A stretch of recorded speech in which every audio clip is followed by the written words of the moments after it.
The most highly organized types of muscle in the body are called striated muscle, and it comes in two forms: cardiac muscle, which is unique to the heart, and skeletal muscle, which forms all of your consciously controlled muscle that inserts into bone.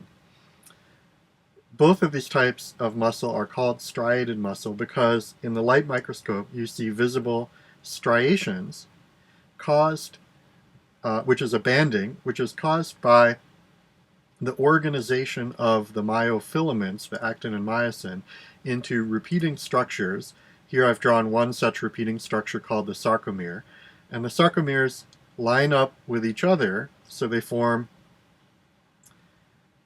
myofibrils containing numerous sarcomeres, stretching the length of the membrane. And a number of these myofibrils are bound together inside the membrane-bound element, which is called the myofiber, or in the case of cardiac muscle, the myocyte. So here I've drawn 3 myofibrils, and in reality there would be many more, but these are going to be encapsulated within a sarcolemma like so, forming the structure of a striated muscle. The first type of striated muscle I want to examine is skeletal muscle. And again, in this artist's conception out of Gray's Anatomy, we can see the myofilaments, the thin filaments, which are actin here, and the thick filaments, which are myosin here, forming repeated elements that extend the length of this membrane-bound element. Now, in the case of skeletal muscle, though we're tempted to call any membrane-bound element a cell, in the case of skeletal muscle, actually this membrane-bound element forms during development as a syncytium of numerous cells. So it's not terribly accurate to call this big thing a cell, and in fact many of these skeletal muscle fibers are quite long. They can be millimeters or centimeters long.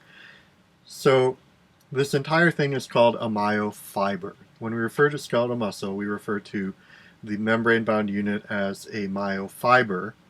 When we refer to smooth muscle or cardiac muscle, we can call the membrane-bound element a myocyte, or simply muscle cell.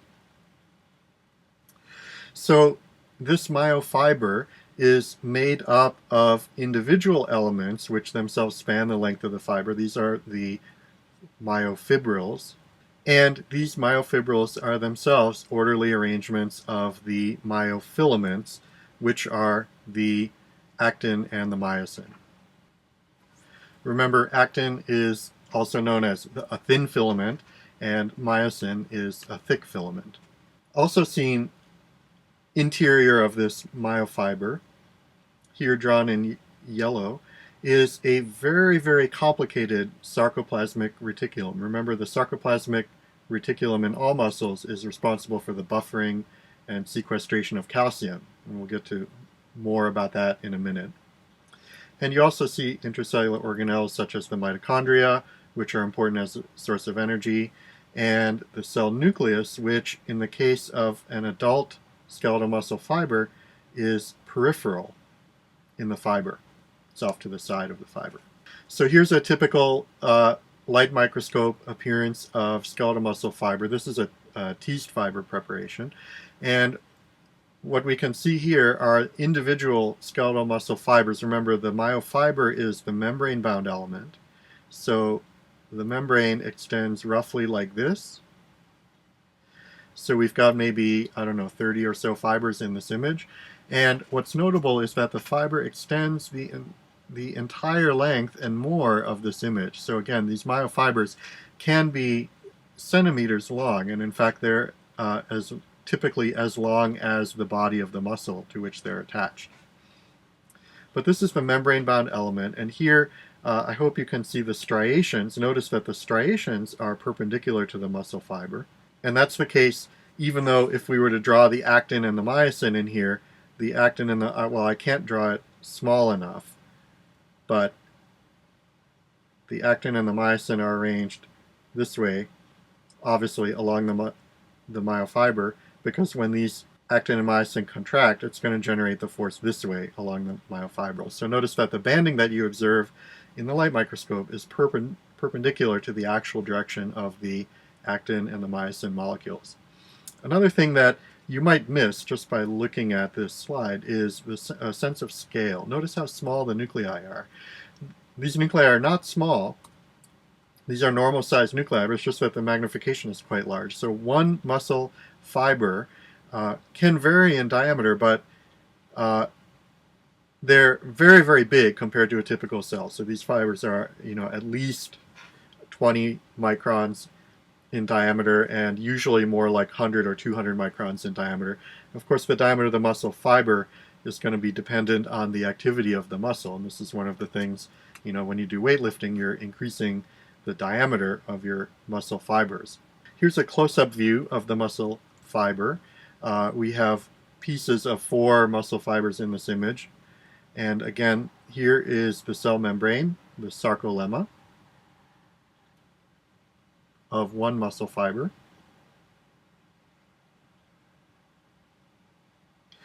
Notice the peripheral nuclei, and the nuclei, if they belong to the muscle fiber, are always on the inside like this. This nucleus out here looks like it may be external to the fiber, and so this could potentially be a fibroblast in the connective tissue, or it might be a satellite cell. Satellite cells are very difficult to identify in the light microscope, but we'll hear more about those in just a minute. Notice the banding of this muscle fiber. There's a dark band that runs perpendicular to the fiber, and in the middle of that dark band there's a lighter band. The dark band is called the A band, the light band is called the I band, and if you have a good eye and a good screen resolution here, I hope it's showing up, you'll notice that in the middle of the light band there's another dark band that's smaller than the first dark band, and that smaller band is called the Z line. So typically you always see the A and the I bands in a good preparation. If you have a great preparation, you're going to see the Z line. Technically, there are 2 other bands, and I think this is an excellent preparation because right here in this particular region here I can see the 2 other bands. Notice that the thick A band, just like the thin I band had a dark Z line in the middle, the thick A band has a lighter H band in the middle. So the H band is the light band. And very, very rarely seen in light microscope is a dark band in the middle of that H band, and that corresponds to the M line. When we look at the structure of one of these repeating units, a sarcomere, then we superimpose these bands on that, it'll make more sense. But what are the basic elements of the myofiber? The myofiber is composed of myofibrils, and here the fibrils can't be individually resolved, but one fibril is going to run the entire length of the myofiber like this.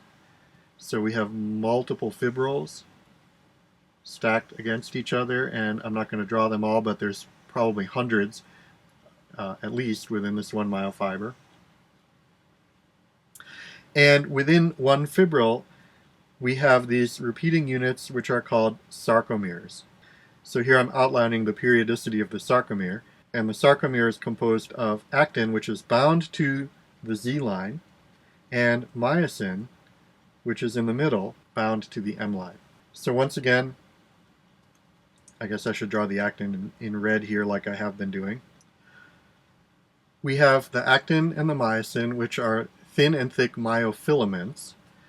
These make up the repeating units, this periodic unit called the sarcomere, and multiple sarcomeres are stacked together in one myofibril, which is one of these black lines. Many, many myofibrils are enclosed together within one membrane-bound structure, and the membrane-bound structure here is the myofiber.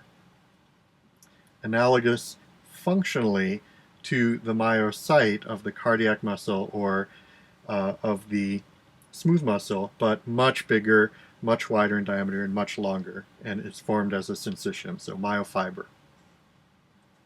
A transverse view of the same skeletal muscle looks like this.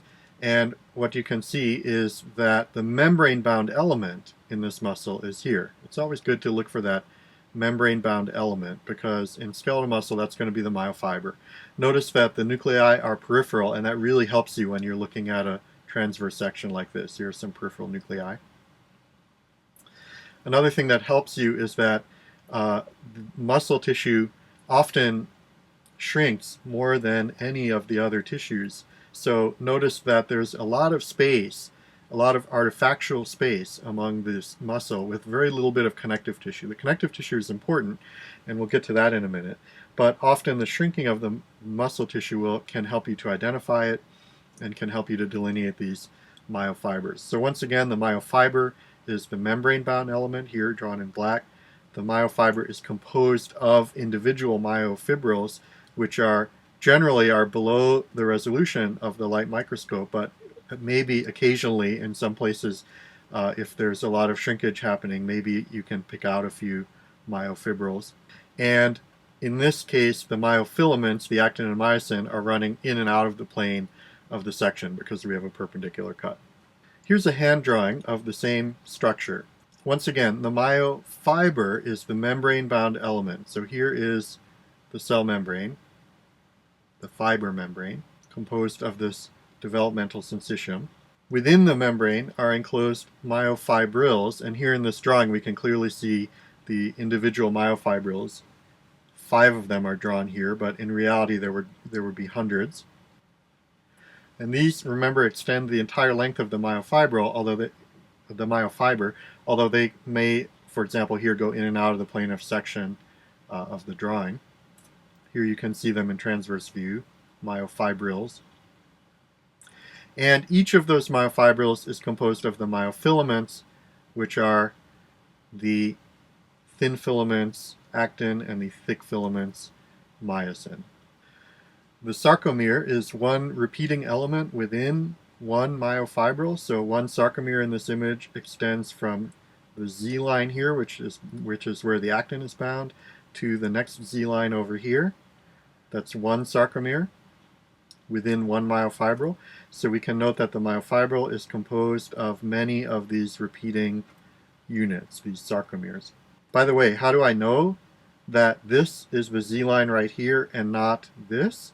Well, because the artist has been careful to draw the actin as the thinner of the two filaments. So notice that the thinner line is connected to this line, so the actin is connected to the Z line. The thicker filaments, this dark line here, that represents the myosin, which is also connected to a protein that keeps it in orderly arrangement, and that protein there forms the M line. And these lines are diagrammed by the author here. Once again, the myosin is the thick filament, so that forms the darkest band visible on light microscopy, which is the A band. The A band would extend like this. The light band is the part where the myosin is absent, so the I band is going to be this part in here. The Z line is in the middle of the I band. The M line, basically visible only in EM, is the middle of the A band. And you have this light band, which remember we saw on that last slide here, in the middle of the A band, which is called the H band. So A band and I band, H band in the middle of the A band, and two lines, the M line and the Z line. Other features shown in this diagram are, for example, the peripheral nuclei, shown here, and here, and here, and sarcoplasmic reticulum, which fills the space among the myofibrils. Also filling this space are mitochondria, more or less, depending on the type of muscle. And here, the artist has shown the sarcoplasmic reticulum, which extends and forms a very, very complex structure.